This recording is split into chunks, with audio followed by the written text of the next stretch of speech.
श्री कृष्ण कहते हैं, इच्छा, आशा, अपेक्षा, आकांक्षा यही सब मानव समाज के चालक होते हैं।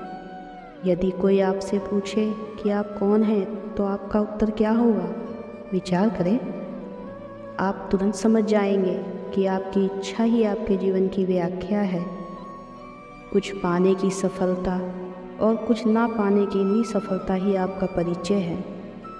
अधिकतर लोग इस प्रकार जीते हैं कि स्वयं भीतर से मरते रहते हैं, किंतु अपनी इच्छाओं को नहीं मार पाते।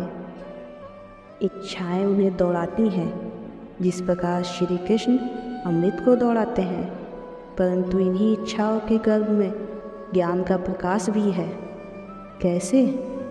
जब इच्छाएं अपूर्ण रहती हैं और टूटती हैं, तब वहीं से ज्ञान की किरण प्रवेश करती है मनुष्य के हृदय में।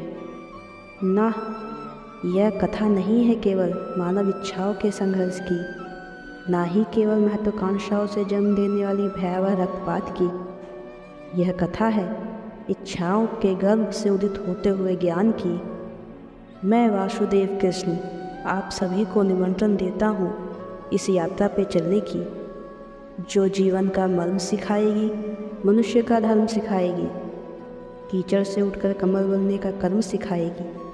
और इस यात्रा का नाम है महाभारत। इस संसार में आने वाला प्रत्येक बालक पूर्णतः संस्कार रहित होता है। उसके अंते पे ना किसी अच्छे संस्कार के चिन्ह अंकित होते हैं और ना ही बुरे संस्कार के। अर्थात जन्म से बालक में ना कोई गुण होता है और ना ही कोई दोष।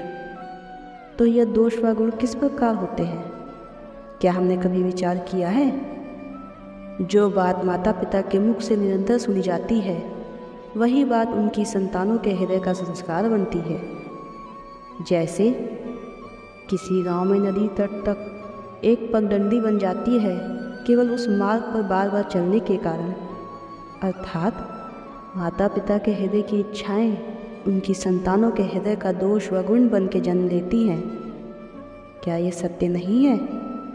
पर फिर भी जब उनकी संतानों में कोई दोष दिखाई देता है तो माता पिता आश्चर्य और दुख से भर जाते हैं। माता पिता का हृदय यह प्रश्न करता है कि उनकी संतानों में यह कुसंस्कार आए कहाँ से।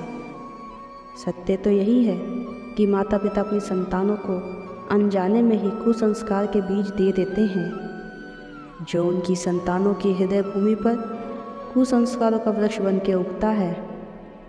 अर्थात अपनी संतानों को सुसंस्कारी व धर्म बनाने की आशा रखने वाले प्रत्येक माता पिता को प्रथम अपने हृदय की इच्छाओं पर अंकुश रखना अनिवार्य नहीं है?